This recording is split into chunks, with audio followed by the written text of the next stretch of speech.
Ja, jeg har lige prøvet det nye feature, hvor man kan gå ind og verificere group settings, og som du kan se, så har jeg jo fået en exclamation mark på en af mine grupper.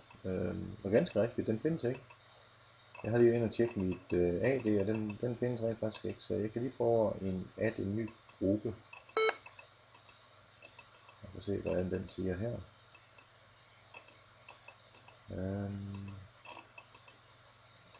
Så lige herud og kigge her.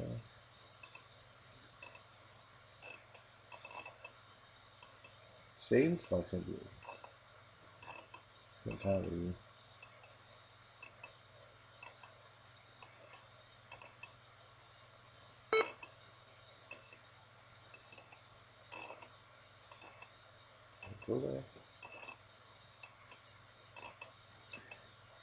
Så skete der lidt mærkeligt, så forsvandt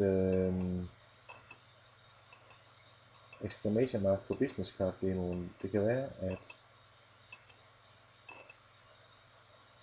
det er lidt forvirrende.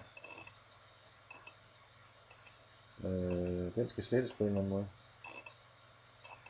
Den sletter jeg en gruppe. Remove this group. Remove group. Den skal i hvert fald fastholde exclamation mark.